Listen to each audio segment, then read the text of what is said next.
문제는 단 한 번도 한국이 핵 잠수함을 건조할 능력이 있느냐 없느냐가 아니었다. 진정한 문제는 따로 있었다.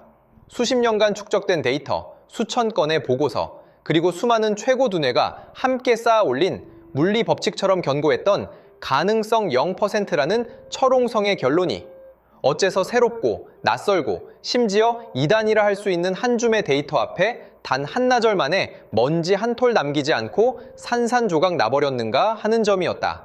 서울 측이 내놓은 증거들, 즉 우리가 정의한 세 가지 핵심 장벽, 연료, 원자로, 그리고 소음을 그들이 이미 소리 소문 없이 넘어섰다는 것을 증명했을 때 그것은 단순히 하나의 가설을 부정한 것이 아니었다.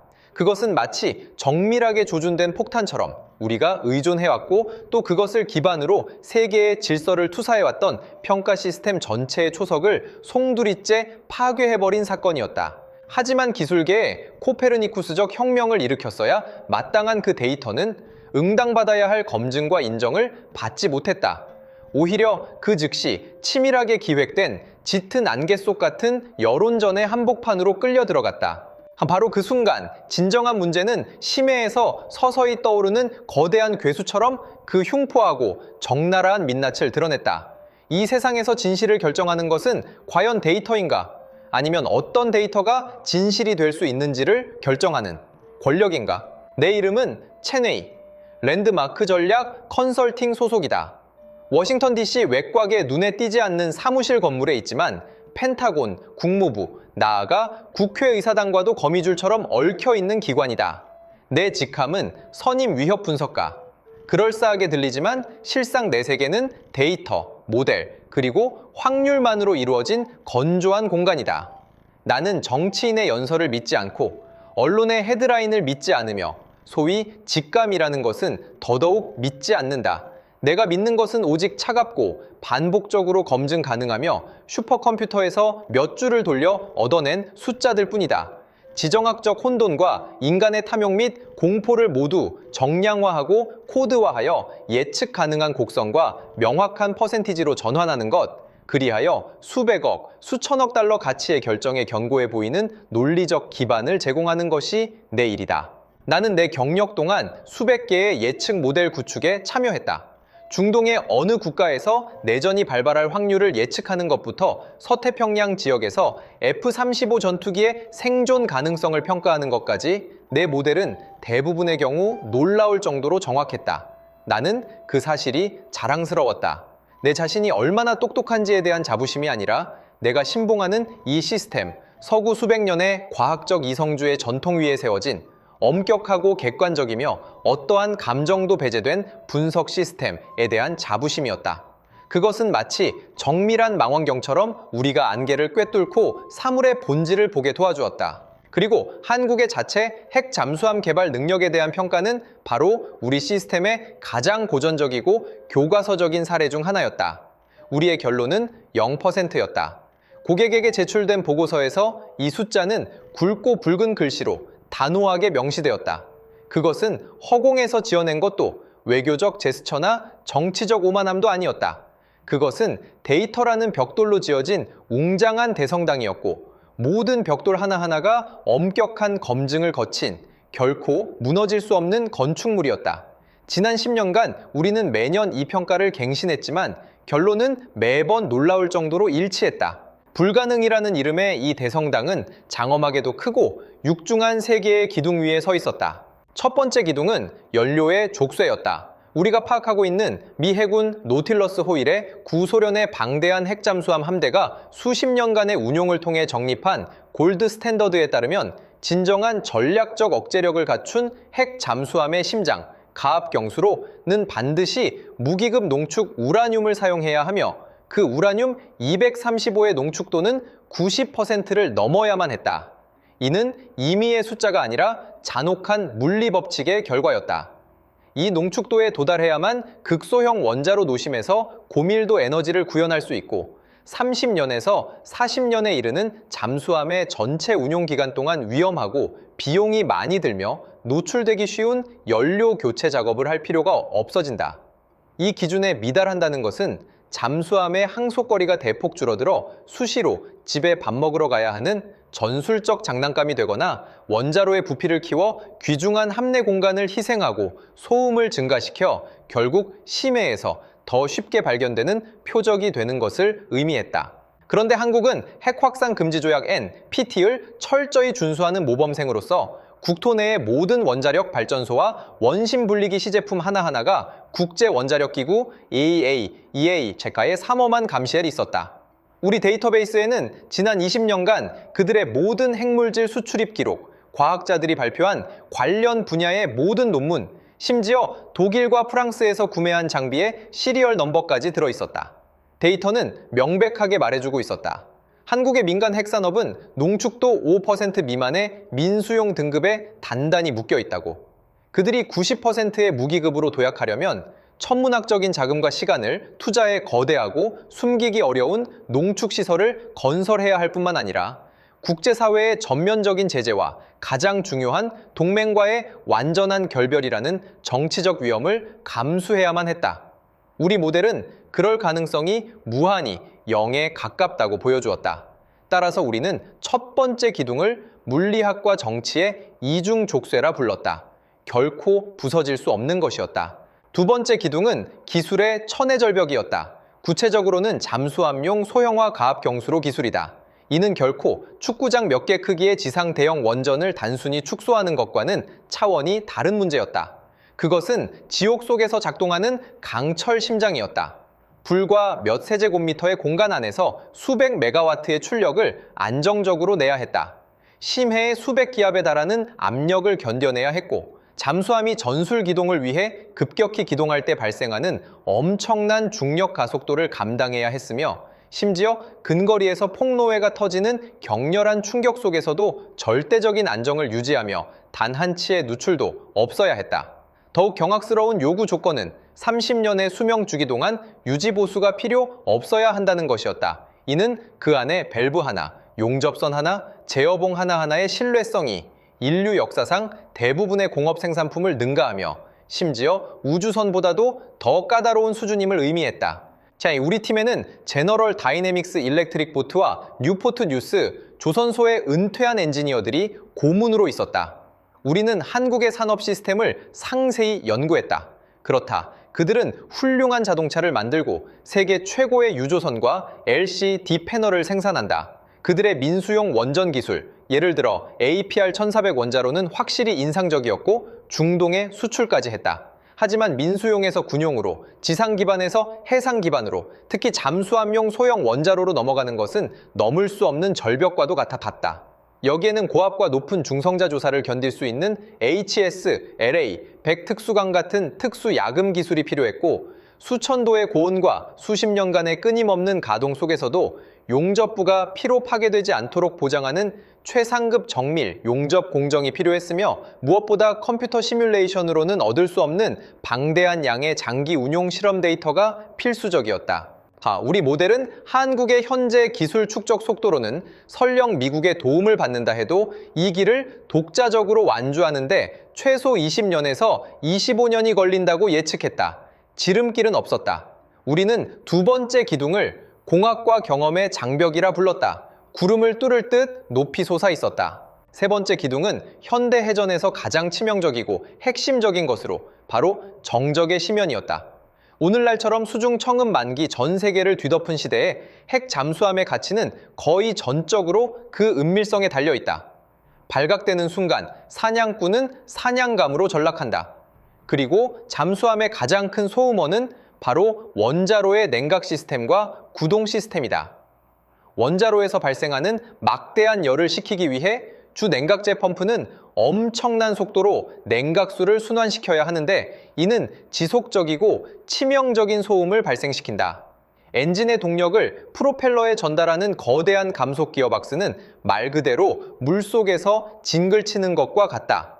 오늘날 최첨단 기술인 미 해군의 시울프급과 버지니아급이 채택한 펌프젯 추진 시스템이나 더 진보한 하이브리드 전기 추진의 핵심 목표는 단 하나, 이른바 음양, 스텔스를 구현하여 잠수함 자체 소음을 광활한 해양의 배경 소음보다 낮춤으로써 마치 물 한 방울이 바다에 녹아들듯 완벽하게 사라지는 것이다. 이 기술은 수십 년간의 수중 음향학, 유체역학, 재료과학 및 정밀 제조 공정의 궁극적인 결정체였다. 그것은 오래된 부와 오래된 지식의 영역이자 국가 최고 등급의 기밀이었다. 우리는 다양한 경로를 통해 한국의 음향 기술 수준을 평가했다.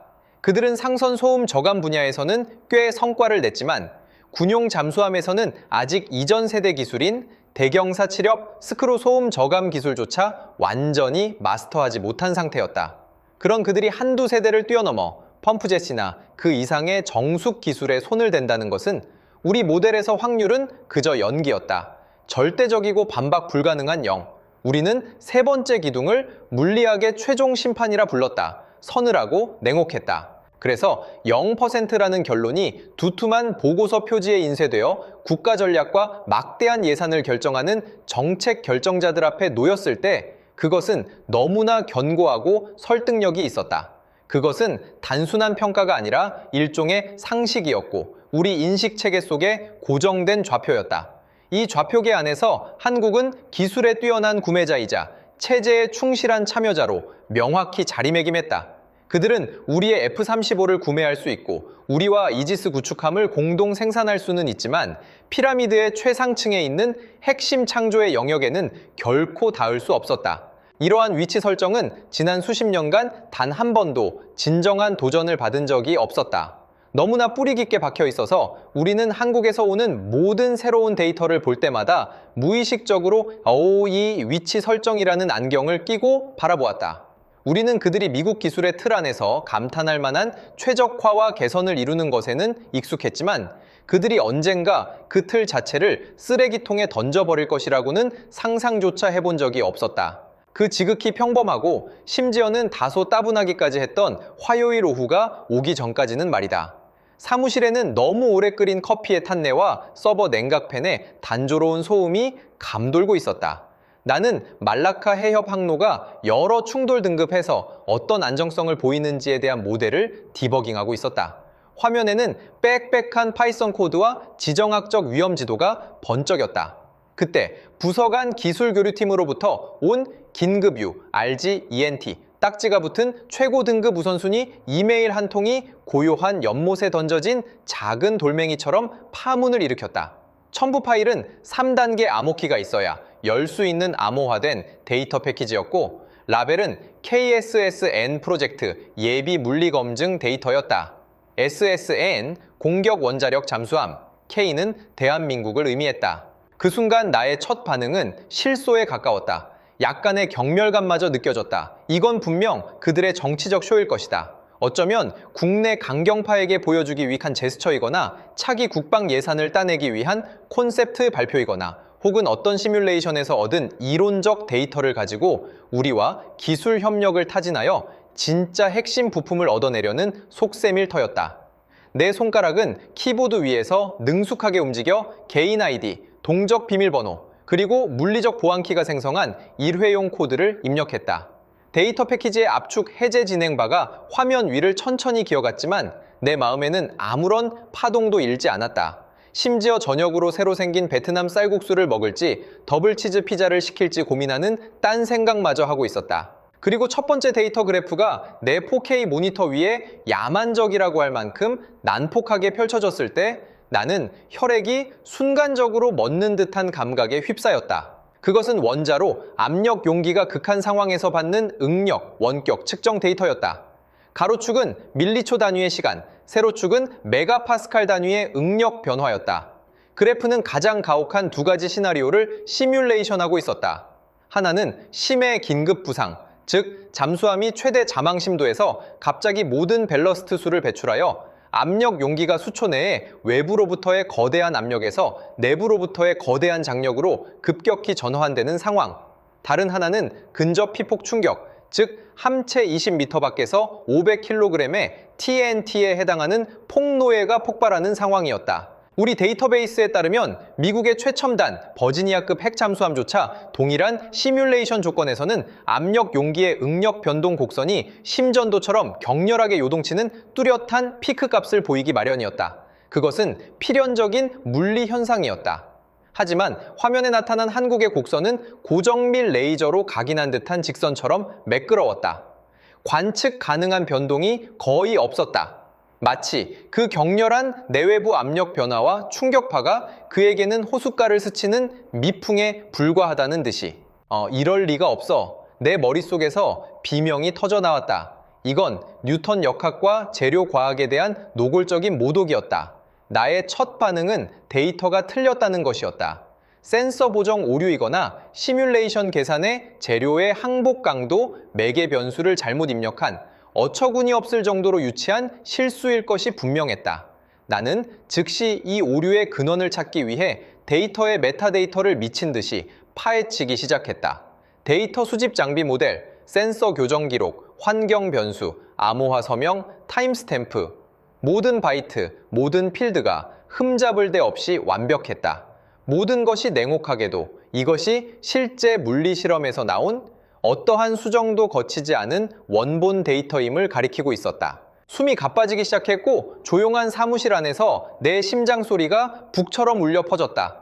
나는 억지로 마음을 가라앉히고 원자로의 에너지 출력 효율과 열수력학적 특성에 관한 두 번째 데이터를 열었다. 이 데이터는 내게 뼛속까지 파고드는 한기를 느끼게 했다. 그래프는 그들의 원자로가 10%의 저출력 순항 상태에서 100%의 전출력 전투 상태로 전환될 때 에너지 변환 효율이 거의 수평선을 유지하며 어떠한 뚜렷한 에너지 손실 변동도 보이지 않음을 보여주었다. 이것은 전통적인 가압 경수로의 모든 물리적 특성을 완전히 위배하는 것이었다. 우리가 아는 모든 가압 경수로는 자동차의 내연 기관처럼 가장 효율적인 경제 속도 구간이 존재한다. 너무 낮거나 높은 출력 구간에서는 중성 자속, 열교환 효율 등의 요인 변화로 인해 효율이 필연적으로 떨어지기 마련이다. 그러나 이토록 평탄한 효율 곡선이 가리키는 가능성은 단 하나였다. 그들의 원자로 노심 설계가 우리가 익히 아는 제어봉을 올리고 내려 반응 속도를 조절하는 방식과는 근본적으로 다른 구조일 수 있다는 것. 그것은 마치 살아있는 생물 같았다. 외부의 동력 요구에 따라 내부적으로 자가 조절을 통해 항상 최적의 효율을 유지하는 새로운 메커니즘. 이는 동시에 왜 그들의 원자로가 그토록 놀라운 운용 안정성을 보일 수 있는지를 설명해 주었다. 효율 변동이 급격하지 않은 시스템은 내부의 열응력 변화 역시 미미할 수밖에 없기 때문이다. 그리고 나는 내가 가장 큰 공포를, 아니 영혼이 전율하는 듯한 경악을 느낀 것을 보았다. 세 번째 데이터, 추진 시스템의 음향 특성 스펙트럼 분석이었다. 주 냉각자의 펌프가 없었다. 적어도 우리가 아는 그 어떤 기계식 냉각 펌프도 존재하지 않았다. 데이터는 원자로 1차 계통의 고온 고압 냉각제가 전체 순환 회로 내에서 거의 완벽에 가까운 측류 상태로 안정적으로 흐르며 펌프 임펠러의 교반이나 난류로 인해 발생하는 소음이 거의 없음을 보여주었다. 잠수함 내부의 가장 큰 고정 소음원인 주 펌프가 없다는 것은 황소의 폐를 도려낸 것과 같았다. 추진기 데이터는 한술 더 떠 마치 영화의 대본을 그대로 베껴온 듯했다. 스펙트럼 분석 그래프는 백지장처럼 깨끗했다. 전통적인 잠수함이 특정 주파수에서 결코 제거할 수 없었던 특성 소음 피크.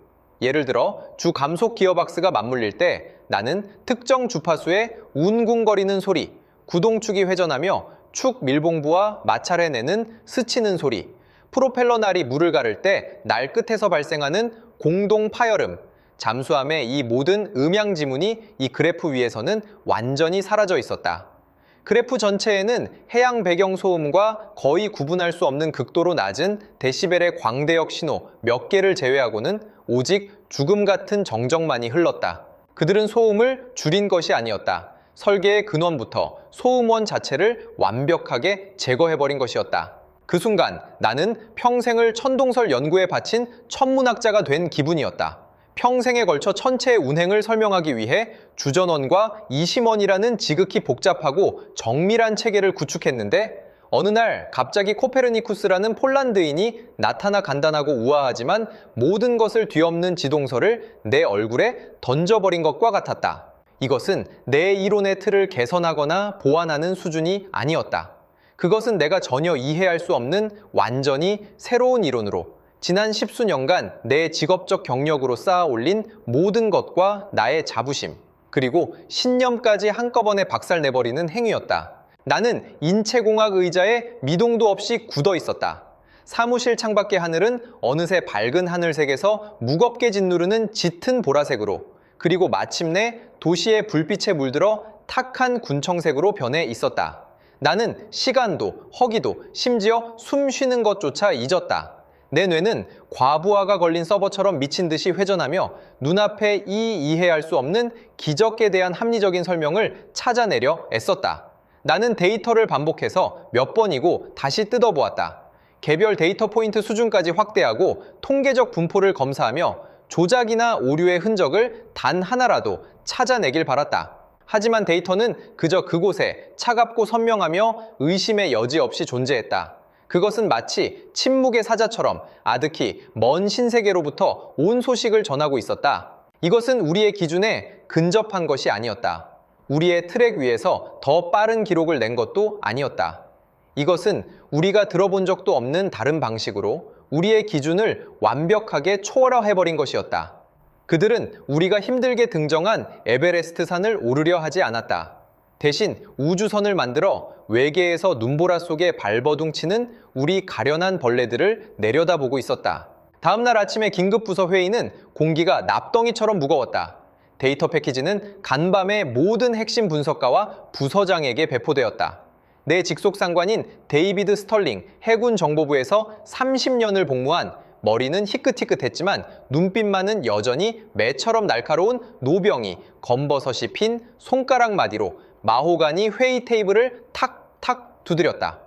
그는 누구도 쳐다보지 않은 채 그저 프로젝터 스크린에 떠있는 섬뜩할 정도로 매끄러운 응력 곡선만을 응시했다. 조작이야. 마침내 그가 입을 열었다. 목소리는 크지 않았지만 반론을 허용하지 않는 결단력이 실려 회의 전체의 기조를 정했다. 이건 명백한 전략적 기만이야. 치밀하게 설계된 흠잡을 데 없는 가짜 데이터지. 저들의 목적은 이런 허장성세로 우리에게서 진짜 기술 이전을 얻어내려는 것이거나 아니면 북쪽의 이웃, 심지어는 중국을 향한 고도의 심리전을 펼치는 걸 거야. 그 결론은 마치 명령처럼 즉시 회의실에 있는 대부분의 사람에게서 동조를 얻었다. 내 옆자리의 동료이자 야심만만한 하버드 졸업생인 마크가 즉시 말을 받았다. 데이비드의 의견에 동의합니다. 기술적 논리상 전혀 말이 안 됩니다. 그들의 산업 기반, 재료 과학 수준, 시스템 공학 능력에 대해 우리는 가장 상세한 데이터베이스를 가지고 있습니다. 이렇게 짧은 시간 안에 우리가 전혀 눈치채지 못하게 이토록 거대한 기술적 도약을 이룬다는 건 불가능합니다. 기술 발전의 객관적 법칙에 위배되어 이건 조작이 틀림없습니다. 아태 지역 군사산업 평가를 담당하는 또 다른 선임 분석가도 고개를 끄덕였다. 맞습니다. 이 배후에는 분명 검은 속내가 있을 겁니다. 즉시 방첩 조사를 시작해서 이 데이터 조작범과 그 배후의 동기를 밝혀내야 합니다. 어쩌면 어떤 불량 국가가 암암리에 기술을 지원했을 수도 있겠죠. 하지만 그 역시 지정학적 논리에는 맞지 않습니다. 회의실은 온갖 종류의 의심과 음모론, 그리고 거만한 조롱으로 가득 찼다. 아무도, 단 한 사람도 이 데이터 자체가 보여주는 그 경이롭고 혁명적인 기술적 가능성에 대해 진지하게 토론하려 하지 않았다. 나는 회의 테이블 끝에 앉아 한마디도 하지 않았다. 테이블 아래로 내 손은 굳게 주먹을 쥐고 있었고 손톱은 손바닥을 깊이 파고들었다. 내 뇌는 비명을 지르고 있었다. 하지만 데이터 그 자체는 어쩌고, 우리는 마땅히 모든 과학적 문제처럼 일단 데이터가 진짜라고 가정한 뒤에 그것을 실현할 가능성을 탐구해야 하는 것 아닌가. 당장 최고 등급의 기술팀을 한국에 파견해서 현장 검증을 요구해야 하는 것 아닌가? 하지만 나는 아무 말도 하지 않았다. 뼛속까지 스미는 한기를 느꼈다. 이것은 기술평가회의가 아니었다. 집단적 신앙을 수호하기 위한 종교 의식이었다. 나는 전례 없는 흔들림을 느꼈다. 우리는 데이터를 생명으로, 논리를 신앙으로 삼는 팀이 아니었던가? 어째서 우리의 인식을 뒤엎는 비정상 데이터 앞에서 우리의 첫 반응이 과학적이고 엄밀한 검증이 아니라 편견과 경계심 가득한 부정이란 말인가? 이것은 마치 저명한 의사들이 말기암 환자가 기적적으로 완치되었음을 보여주는 평생의 의학 상식을 뛰어넘는 검사 보고서를 보고는 즉시 환자의 전신을 검사하는 대신 버럭 화를 내며 검사실이 보고서를 조작했다고 비난하고 심지어 검사원의 면허를 취소하려는 것과 같았다. 이건 과학이 아니었다. 이것은 집단적이고 무의식적인 심리적 방어 기제였다. 우리 내면 깊숙한 곳에 수십 년간 뿌리내린 기술적 우월감과 문화적 오만함이 낳은 방어 기제. 내가 한때 자랑스러워했던 이성적이고 객관적인 이 시스템은 자신이 설명할 수도 정의할 수도 없는 기적 앞에서 가장 비이성적이고 취약한 일면을 드러냈다. 시스템은 두려워하고 있었다. 자신의 권위가 도전받는 것을 자신이 공들여 구축한 세상을 설명하고 예측하는 데 사용했던 거대한 서사 전체가 무너져 내릴 것을 두려워하고 있었다. 그 후 며칠 동안 데이터 조작설은 회사 내에서 의심할 수 없는 정치적 올바름이 되었다. 더는 아무도 한국의 실사 및 검증을 위한 독립기술팀을 꾸리자고 제안하지 않았다. 대신 반증 찾기 운동이 대대적으로 시작되었다. 누군가는 5년 전 한국 나로호 발사 실패 사례를 들춰내 그들의 시스템 공학 능력에 치명적 결함이 있음을 증명하는 장황한 보고서를 썼다. 또 다른 누군가는 그들의 반도체 산업이 일본산 포토레지스트와 고순도 불화수소에 고도로 의존하고 있다는 보고서를 꺼내들어 그들의 기초 화학공업에 약점이 있으니 보고서에 나온 것과 같은 초월적 성능의 합금 재료를 개발하는 것은 불가능하다고 주장했다. 이 얼마나 황당하고 가소로운 논리인가. 과거에 관련 없는 실패를 들어 눈앞에 특정 분야의 성공을 부정하다니. 이는 마치 어떤 사람이 50m 달리기에 낙제했다는 이유로 그가 체스 마스터가 될 수 없다고 단정하는 것과 같았다. 하지만 이 논리는 내부에서 매우 잘 먹혀들었다. 그것이 모두의 불안한 감정을 효과적으로 달래주었고 우리를 다시금 친숙하고 편안하며 통제 가능한 한국이 여전히 미국의 뒤를 졸졸 따라다니는 기술 구매자로 남아있는 그 세계로 되돌려 주었기 때문이다. 나는 거대하고 숨막히는 무력감을 느꼈다. 나는 데이터 분석가였지만 이 순간 데이터 자체는 더 이상 중요하지 않았다. 중요한 것은 데이터가 우리가 미리 설정한 이야기의 틀에 부합해야 한다는 것이었다. 데이터와 이야기가 격렬하게 충돌했을 때 가차 없이 버려지는 것은 놀랍게도 데이터였다. 나는 나만의 비밀스러운 작업을 시작했다. 깊은 밤 사무실 전체의 서버실의 단조로운 소음과 청소부의 진공청소기 소리만 남았을 때 나는 한국이 제출한 모든 데이터를 우리 회사의 가장 핵심적인 자산인 코드네임, 예언가, 슈퍼컴퓨터에 입력했다. 그리고 가장 진보된 역공학 및 기술 경로 추론 모델을 가동했다. 나는 AI에게 데이터의 진위를 판단하라고 시키지 않았다. 완전히 다른 명령을 내렸다. 이 데이터가 100% 사실이라고 가정하라. 그렇다면 이와 같은 데이터를 구현하기 위한 가장 가능성 있는 기술 경로는 무엇인가? 모델은 꼬박 36시간 동안 미친 듯이 연산했다. 그동안 나는 거의 눈을 붙이지 못하고 몇 잔의 에스프레소에 의지해 단말기 앞을 지키며 화면 위로 흘러가는 무수한 복잡한 계산 과정을 지켜보았다.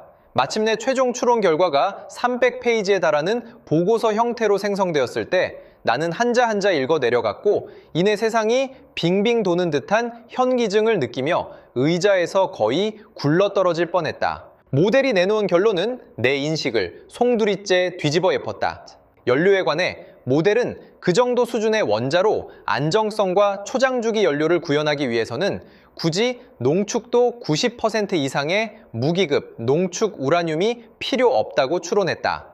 정반대로 만약 토륨 우라늄 233 순환을 기반으로 하는 새로운 액체 용융염 AMSL 연료를 특정 흑연 감속제 및 베릴륨 중성자 반사제와 함께 사용한다면 농축도 20% 미만의 저농축 우라늄 ALEU로도 전통적인 고체 연료봉보다 더 높은 에너지 밀도와 더 긴 연료 주기를 구현할 수 있다는 것이었다.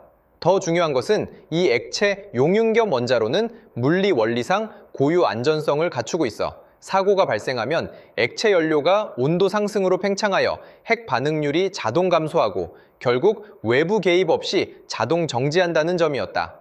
이는 전통적인 가압 경수로에서 발생할 수 있는 노심 용융 위험을 근본적으로 차단했다. 그리고 농축도 20% 미만의 우라늄은 한국이 합법적이고 투명한 경로를 통해 국제시장에서 얼마든지 얻을 수 있는 것이었다.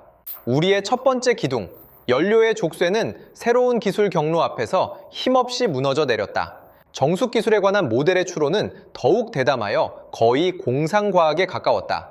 모델은 한국인들이 잠수함 탄생 이래 100여 년간 이어져 온 축 프로펠러 구동 구조를 완전히 포기했을 가능성이 있다고 보았다.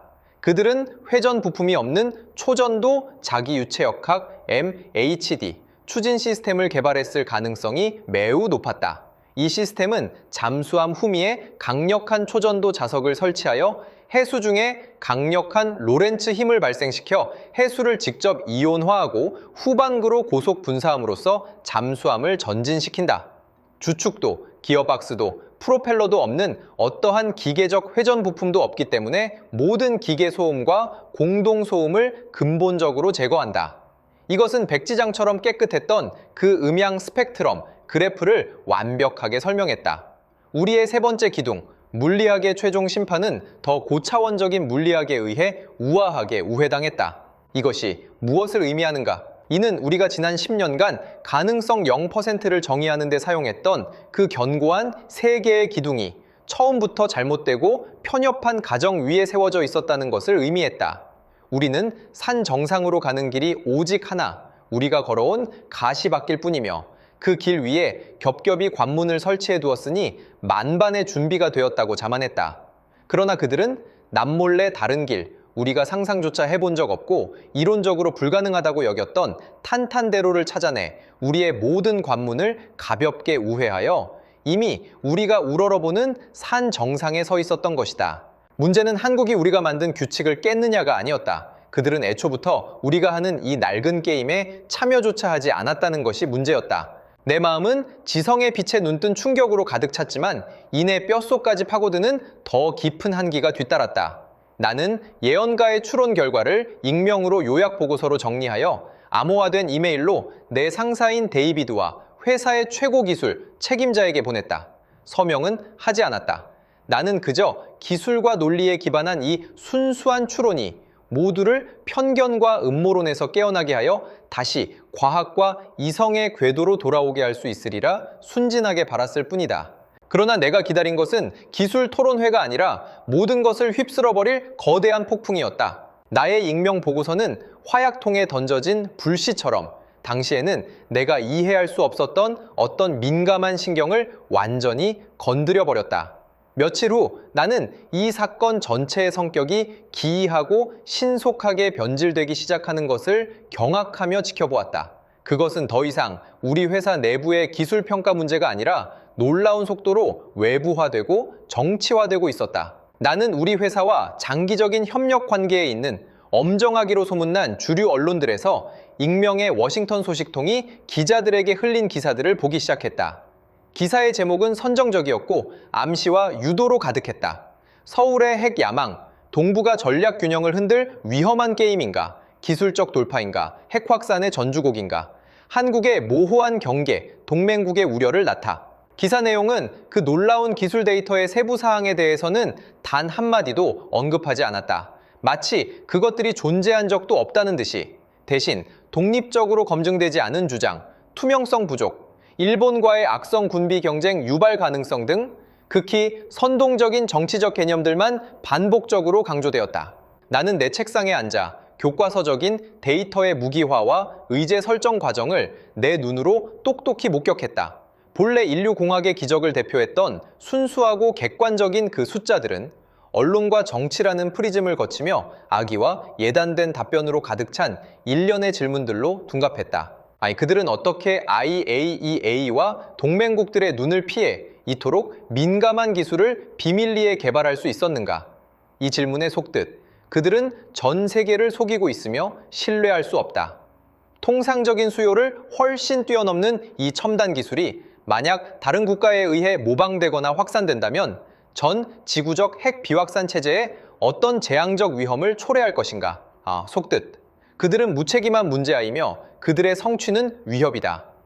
현재의 한반도 정세에서 이러한 일방적인 군사적 돌출 행동의 배후에는 동맹에게 밝히지 않은 더 깊은 전략적 의도가 있는 것이 아닌가? 속뜻. 그들은 딴 마음을 품고 있으며 그들의 야망은 우리의 이익을 해칠 것이다.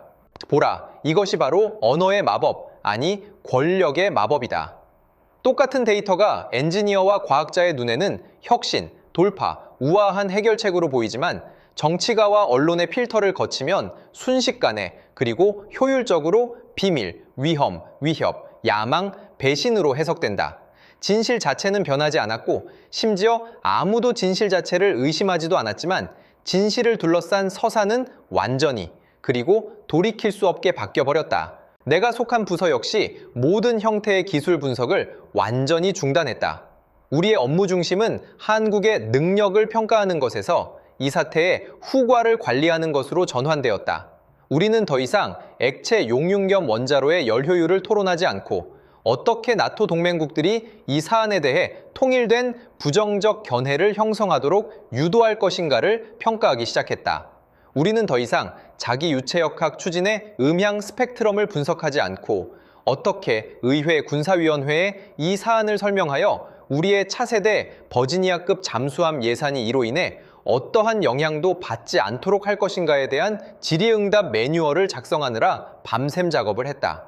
나는 나 자신이 거대하고 차가우며 무자비한 국가라는 기계에 휘말려 들어간 작고 무력한 톱니바퀴가 된 기분이었다.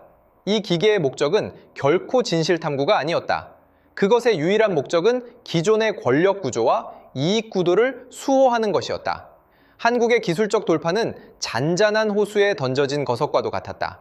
그것은 잔물결을 일으켰을 뿐만 아니라 더 중요하게는 호수 바닥에 두꺼운 진흙을 휘저어 본래 수면 아래 숨겨져 있던 이익의 사슬, 권력관계, 국가 간의 의심과 암투, 그 모든 것을 혼탁한 공기 속에 드러내버렸다. 일은 곧 더욱 복잡하고 추악하게 변해갔다. 일본 측은 주미대사관과 워싱턴에서 막강한 영향력을 가진 로비 단체를 통해 가장 심각한 우려를 표명했다.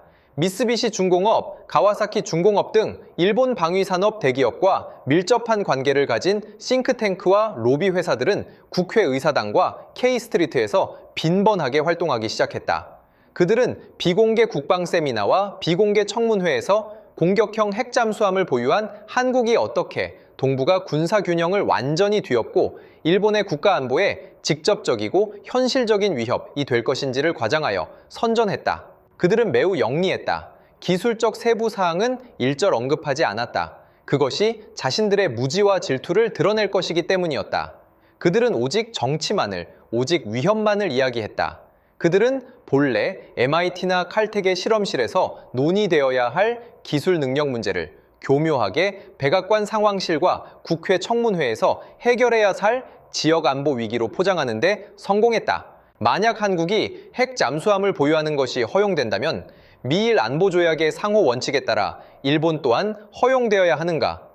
이것은 서태평양 지역에 재래식 잠수함을 배치함으로써 미국이 행사하는 억제력을 약화시켜 일본으로 하여금 더욱 독립적인 방위 능력을 추구하도록 강제할 것인가? 이것은 지역 내 다른 국가들도 유사한 돌파구를 찾도록 부추겨 수십 년간 미국이 주도해온 지역 안보 프레임워크를 완전히 파괴할 것인가? 이러한 질문들은 정치적 맹독을 바른 정밀 유도탄처럼 이미 긴장되고 취약한 워싱턴의 정치신경 중추에 투하되었다. 곧 아무도 한국의 기술이 진짜인지 가짜인지 얼마나 첨단적인지 더 이상 신경 쓰지 않았다. 모든 이의 주인은 이러한 질문들이 야기하는 두려운 정치적 후과로 성공적으로 전환만 되었다.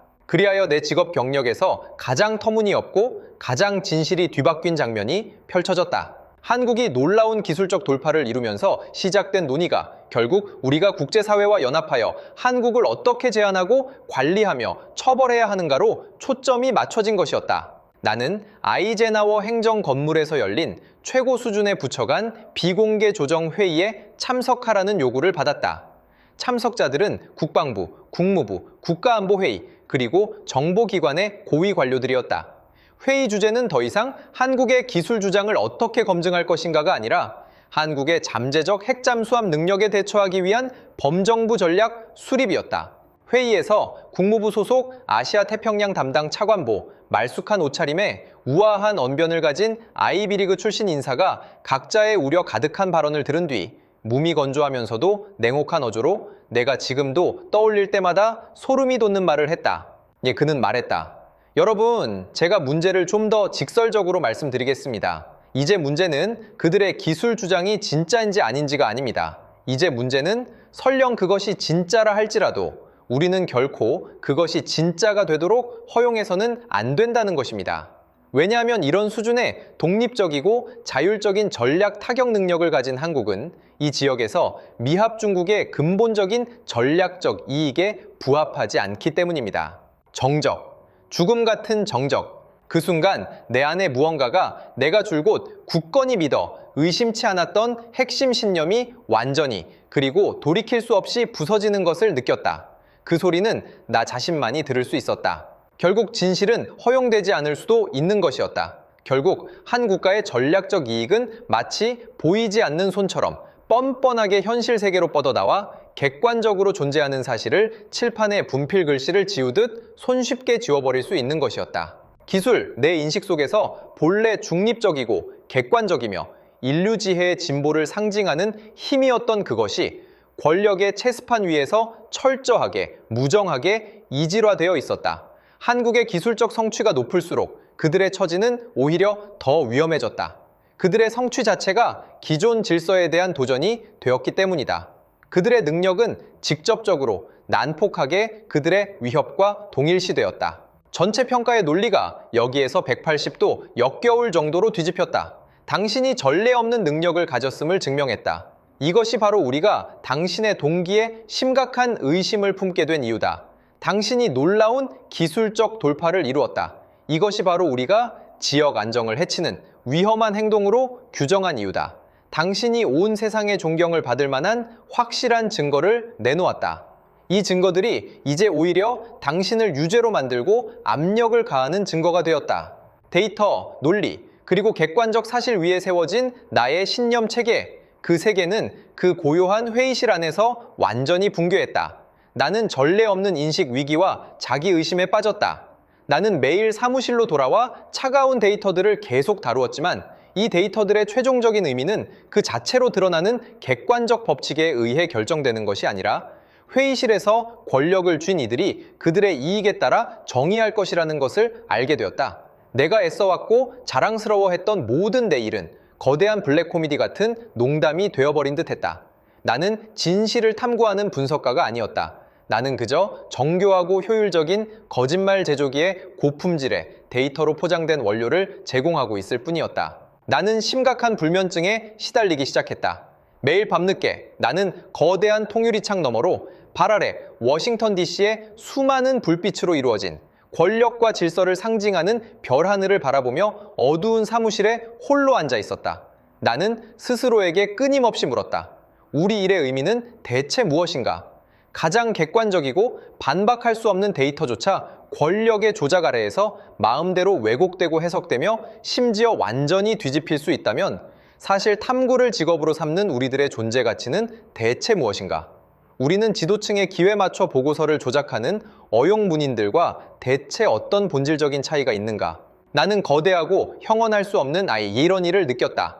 우리 스스로를 세계 질서의 설계자이자 수호자라고 자처하는 이들이 진정 존경받아 마땅한 서사적인 기술적 비약 앞에서 보여준 것은 이토록 편협하고 두려움에 차 있으며 정직하지 못하고 심지어 비열하기까지 한 모습이었다. 반면 우리 고정된 오만한 인식 속에서 줄곧 추종자, 모방자의 역할을 해왔던 한국이라는 나라는 침묵 속에서 우리가 이해할 수 없는 강인함과 비범한 지혜로 이 파천황적인 초월을 이루어냈다. 나는 통제할 수 없이 상상하기 시작했다. 그들의 입장에 서서 생각해 보았다. 나는 그들의 엔지니어와 과학자 팀이 외부 지원 없이 어쩌면 매우 제한된 자원 속에서 게다가 우리의 지독하게 파고드는 정보망의 감시를 피하며 작은 실험실에서 우리가 물리적으로 해결 불가능하다고 여겼던 난제들을 어떻게 한 걸음 한 걸음 해결해 나갔을지 상상했다. 지구상 가장 강력한 두 초강대국이 수십 년간 독점해온 기술 금지 구역에 도전하기 위해 얼마나 큰 용기가 필요했을까? 막힌 길 대신 새로운 길을 개척하고 우리처럼 사고가 경직된 권위들이 들어본 적도 없는 완전히 새로운 기술 경로를 개척하기 위해 얼마나 큰 지혜와 상상력이 필요했을까. 그리고 그토록 위대한 성과를 이룬 후에도 동맹국으로부터 축하와 찬사가 아닌 터무니없는 의심과 악의적인 왜곡, 그리고 횡포한 압박에 직면했을 때 얼마나 큰 인내와 절제가 필요했을까? 내 마음은 처음의 충격과 불신에서 중기의 혼란과 실망을 거쳐 서서히 눈 녹은 땅처럼 말로 형언할 수 없는 감정 하나를 피워냈다. 그것은 국적과 입장을 초월한 순수한 한 기술자 내면에서 우러나오는 경외심이었다. 이 경외심은 그들의 기술 자체뿐만 아니라 그 과정에서 보여준 감동적인 민족 정신에 대한 것이었다. 그것은 거인의 틈바구니에서 생존을 모색하고 끝없는 압박 속에서 돌파구를 찾아내며 비굴하지 않고 겸손하지 않게 묵묵히 노력하여 마침내 반박할 수 없는 실력으로 세상이 자신들을 다시 보게 만든 정신이었다. 그들은 우리처럼 수많은 기자회견을 열거나 대대적인 여론 방역에 나서지 않았다. 심지어 큰 소리로 한마디도 변명하지 않았다. 그들은 그저 차가운 데이터를 테이블 위에 올려놓고 조용히 어쩌면 약간의 조롱 섞인 미소를 지으며 우리 소위 질서 수호자들이 어떻게 당황하고 추태를 부리는지 지켜보았다. 결국 이 사건의 결과는 그 국무부 고위 관료가 바랐던 대로 아무렇지도 않은 방식으로 처리되었다. 공식적인 대외적으로 일관된 결론은 한국 측이 제출한 데이터는 여러 의문점이 있으며 더 많은 수준의 장기적인 대화를 통해 추가 검증이 필요하다. 지역 안정을 위해 각국은 자제를 유지하고 오판을 유발할 수 있는 일방적인 행동을 피해야 한다는 것이었다. 자, 본래 천지를 뒤흔들었어야 할 기술혁명은 그렇게 소리 소문 없이 두텁고 모호하며 외교적 수사로 가득 찬 정치적 장막 아래에 묻혀버렸다. 한때 나를 밤새도록 잠 못 들게 하고 영혼을 전율케 했던 그 데이터는 계류 중이라는 꼬리표가 붙어 파일로 분류되고 봉인되어 마치 존재한 적도 없었던 것처럼 사라졌다. 삶은 다시 정상 궤도로 돌아온 듯 했다. 나는 여전히 매일 모델을 코딩하고 데이터를 분석하며 두둑한 급여를 받았다. 하지만 모든 것이 예전과 달라져 있었다. 나는 더 이상 과거처럼 순수하고 사명감에 차 있으며 자신감 있는 눈으로 내 일과 내가 속한 이 체계를 바라볼 수 없었다. 나는 모든 데이터 한 줄 뒤에서 권력의 의도를 읽는 법을 배웠고 모든 결론 뒤에서 의도적으로 숨겨진 이익을 찾는 법을 배웠다. 나는 더 나은 분석가가 되었지만 동시에 더욱 비관적이고 영혼이 텅 비어버린 사람이 되었다. 이 일은 결국 핵 잠수함 자체와는 큰 관련이 없게 되었다. 그것은 진실과 권력에 대한 현대의 우화가 되었다. 그것은 나로 하여금 차갑고 잔혹한 현실을 받아들이도록 강요했다. 권력이 지배하는 이 세상에서 진실 자체는 본래 힘을 갖지 못한다. 진실의 힘은 오로지 누가 그것을 이야기하는지, 언제 어디서 이야기하는지, 그리고 가장 중요한 것은 청중들이 자신들의 이익에 기반하여 어떤 진실을 믿기를 원하는지에 따라 완전히 달라진다는 것이다. 한국인들은 우리에게 숨막히는 기술적 기적을 보여주었고 우리는 전 세계에 그리고 우리 자신에게 권력이 어떻게 체계적으로 효율적으로 아무렇지도 않게 자신이 싫어하고 불편하고 존재를 허용하지 않는 사실을 질식시키고 왜곡하고 묻어버리는지를 보여주었다. 그들은 기술에서 진 것이 아니었다. 그들은 그 기술을 둘러싼 서사 전쟁의 담론 주도권 싸움에서 진 것뿐이었다. 하지만 왠지 모르게 내 마음속 깊은 곳에서는 그들이야말로 진정한 유일한 승자라고 줄곧 느꼈다. 그들은 게임의 판도를 바꿀 만한 강력한 도구를 만들어냈을 뿐만 아니라 그 도구 자체를 한없이 선명한 욕의 거울처럼 사용하여 겉보기에는 강력하기 그지없는 우리 시스템 내부에 깊이 뿌리 박힌 위선, 오만, 그리고 말로 다 할 수 없는 두려움을 비춰 보여주었기 때문이다. 자, 그리고 나는 이 시스템에 자꾸 한때는 지극히 충실했던 증인이자 심지어 악행에 동참했던 자로서 이 모든 과정을 처음부터 끝까지 너무나 선명하게 보게 되었다. 나는 더 이상 돌아갈 수 없었다. 나는 더 이상 그 거울 속의 것을 보지 못한 척할 수 없었다. 결국 나는 불안할 정도로 단순한 현실을 받아들일 수밖에 없었다. 권력이 지배하는 세상에서 불편한 진실의 진정한 가치는 대체 무엇인가? 만약 당신이 나의 입장이 되어 이 모든 일의 전말을 목격했다면 어떻게 할 것인가? 침묵을 선택하여 시스템의 일부가 될 것인가? 아니면 다른 무엇인가를 선택할 것인가? 나는 진심으로 여러분의 생각을 듣고 싶다. 감사합니다.